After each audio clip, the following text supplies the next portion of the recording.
ಹೆಬ್ಬಾವು ಕಂಡು ಮೂಕ ವಿಸ್ಮಿತರಾಗಿದ್ದಾರೆ ವಾಹನ ಸವಾರರು. ಬರೋಬ್ಬರಿ 10 ಅಡಿಗೂ ಉದ್ದದ ಹೆಬ್ಬಾವನ್ನ ಕಂಡು ಬೆರಗಾಗಿದ್ದಾರೆ. ಭಾರೀ ಗಾತ್ರದ ಹೆಬ್ಬಾವು ರಸ್ತೆ ದಾಟುವ ವಿಡಿಯೋ ಕೂಡ ಸಾಕಷ್ಟು ವೈರಲ್ ಆಗ್ತಾ ಇದೆ. ನೀವು ಕೂಡ ನೋಡ್ತಾ ಇದ್ದೀರಾ. ಸವಾರರ ಮೊಬೈಲ್ ಕ್ಯಾಮೆರಾದಲ್ಲಿ ಈ ಹೆಬ್ಬಾವು ರೋಡ್ ಕ್ರಾಸ್ ಮಾಡ್ತಿರುವಂತಹ ದೃಶ್ಯ ಕೂಡ ಸೆರೆಯಾಗಿದೆ. ಬಂಡೀಪುರ ಊಟಿ ಮಾರ್ಗ ಮಧ್ಯೆ ಸವಾರರು ತೆರಳುವ ವೇಳೆ ಈ ಒಂದು ಹೆಬ್ಬಾವು ಬೃಹತ್ ಗಾತ್ರದ ಅಂದರೆ 10 ಅಡಿಗೂ ಉದ್ದದ ಹೆಬ್ಬಾವು ಪ್ರತ್ಯಕ್ಷವಾಗಿದೆ. ಡ್ಯೂಟಿಗೆ ತೆರಳ್ತಾ ಇದ್ದ ಅರಣ್ಯ ಸಿಬ್ಬಂದಿ ಹೆಬ್ಬಾವನ್ನ ಕಂಡು ಅಲರ್ಟ್ ಆಗಿದ್ದಾರೆ. ನೀವು ಕೂಡ ನೋಡ್ತಾ ಇದ್ದೀರಾ. ಇನ್ನು ವಾಹನಗಳನ್ನು ತಡೆದು ಹೆಬ್ಬಾವು ರಸ್ತೆ ದಾಟಲು ಅನುವು ಮಾಡಿಕೊಟ್ಟಿದ್ದಾರೆ ಅಧಿಕಾರಿ. ಚಾಮರಾಜನಗರ ಜಿಲ್ಲೆ ಗುಂಡ್ಲುಪೇಟೆ ತಾಲೂಕಿನ ಬಂಡೀಪುರ ಹುಲಿ ಸಂರಕ್ಷಿತ ಪ್ರದೇಶದಲ್ಲಿ ಈ ಒಂದು ಘಟನೆ ನಡೆದಿರುವಂಥದ್ದು. ಅಂದರೆ ರೋಡ್ ಮಧ್ಯೆ ಈ ಕಡೆಯಿಂದ ಆ ಕಡೆಗೆ ದಾಟುವಂತಹ ಸಂದರ್ಭ. ಅಂದರೆ ಈ ವೇಳೆ ಈ ಒಂದು 10 ಅಡಿಗೂ ಉದ್ದದ ಹೆಬ್ಬಾವು ರಸ್ತೆಯನ್ನು ಕ್ರಾಸ್ ಮಾಡ್ತಾ ಇತ್ತು. ಹೀಗಾಗಿ ಅಲ್ಲಿ ಯಾರು ವಾಹನ ಸವಾರರಿದ್ದಾರೆ ಅವರು ಈ ಒಂದು ದೊಡ್ಡ ಗಾತ್ರದ ಹೆಬ್ಬಾವನ್ನು ನೋಡಿ ಬೆರಗಾಗಿದ್ದಾರೆ. ಭಾರೀ ಗಾತ್ರದ ಹೆಬ್ಬಾವು ರೋಡ್ ಕ್ರಾಸ್ ಮಾಡ್ತಾ ಇರುವಂಥ ವಿಡಿಯೋ ಏನಿದೆ ಸಾಕಷ್ಟು ಸುದ್ದಿ ಮಾಡ್ತಾ ಇದೆ. ಸವಾರರ ಮೊಬೈಲ್ ಕ್ಯಾಮೆರಾದಲ್ಲಿ ಈ ಹೆಬ್ಬಾವು ದೃಶ್ಯ ಸೆರೆಯಾಗಿದೆ.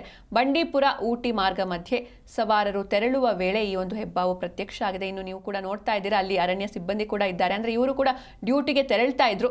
ಈ ವೇಳೆ ಹೆಬ್ಬಾವನ್ನು ಕಂಡು ಅಲರ್ಟ್ ಆದರು. ಇನ್ನು ಆ ಒಂದು ಹೆಬ್ಬಾವೇನಿದೆ ರೋಡ್ ಕ್ರಾಸ್ ಮಾಡುವಂತಹ ಸಂದರ್ಭ ಕಂಪ್ಲೀಟ್ ಆಗಿ ರೋಡ್ ಕ್ರಾಸ್ ಮಾಡಿದ ಮೇಲೆ ವಾಹನಗಳು ಮೂವ್ ಆಗೋದಕ್ಕೆ ಶುರು ಆಗುತ್ತೆ. ಅಂದರೆ ಈ ಹಾವುಗಳು ಈ ರೋಡ್ ಮೇಲಾಗಿರ್ಬೋದು, ಅವುಗಳ ಚಲನೆ ಅತ್ಯಂತ ನಿಧಾನವಾಗಿರುತ್ತೆ. ಹೀಗಾಗಿ ಅದು ತನ್ನ ಸಮಯವನ್ನು ತೆಗೆದುಕೊಂಡು ಒಂದು ಕಡೆಯಿಂದ ಇನ್ನೊಂದು ಕಡೆಗೆ ರಸ್ತೆ ದಾಟಿದ ನಂತರ ವಾಹನಗಳು ಮೂವ್ಮೆಂಟ್ ಆಗೋದಕ್ಕೆ ಶುರುವಾಗುತ್ತೆ. ಡ್ಯೂಟಿಗೆ ತೆರಳ್ತಾ ಇದ್ದ ಅರಣ್ಯ ಸಿಬ್ಬಂದಿ ಹೆಬ್ಬಾವನ್ನು ಕಂಡು ಅಲರ್ಟ್ ಆಗಿದ್ರು.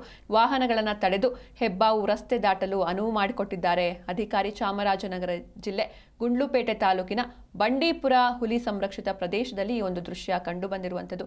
ಹೀಗಾಗಿ ಈ ಒಂದು ದೊಡ್ಡ ಗಾತ್ರದ ಹೆಬ್ಬಾವನ್ನು ಕಂಡು ಅಲ್ಲಿನ ವಾಹನ ಸವಾರರು ಮೂಕ ವಿಸ್ಮಿತರಾಗಿದ್ರು.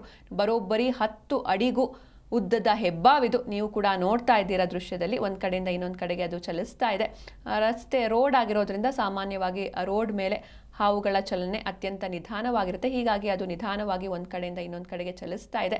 ಕೂಡಲೇ ಅಂದರೆ ಅಲ್ಲಿ ನೋಡಿರುವಂಥವರು ಗಾಡಿಯನ್ನು ನಿಲ್ಲಿಸಿ ಅದಕ್ಕೆ ಅನುವು ಮಾಡಿಕೊಟ್ಟಿದ್ದಾರೆ. ಅಂದರೆ ಅದಕ್ಕೆ ಟೈಮ್ ಕೊಟ್ಟಿದ್ದಾರೆ. ಸೊ ಯಾವಾಗ ಇದು ರೋಡ್ ಕ್ರಾಸ್ ಮಾಡಿಕೊಂಡು ಈ ಕಡೆ ಹೋದ ಮೇಲೆ ಮತ್ತೆ ಅಲ್ಲಿನ ವಾಹನ ಚಲನೆ ಆರಂಭವಾಗಿದೆ. ಸೊ ಬರೋಬ್ಬರಿ 10 ಅಡಿಗೂ ಉದ್ದದ ಹೆಬ್ಬಾವಿದು. ಬಂಡೀಪುರ ಊಟಿ ಮಾರ್ಗ ಮಧ್ಯೆ ಈ ಒಂದು ದೃಶ್ಯ ಕಂಡು ಬಂದಿತ್ತು. ಈ ಒಂದು ಬಂಡೀಪುರ ಹಾಗೂ ಊಟಿ ಮಾರ್ಗ ಮಧ್ಯೆ ಸವಾರರು ತೆರಳುವ ವೇಳೆ ಬೃಹತ್ ಗಾತ್ರದ ಹೆಬ್ಬಾವು ಪ್ರತ್ಯಕ್ಷವಾಗಿದೆ.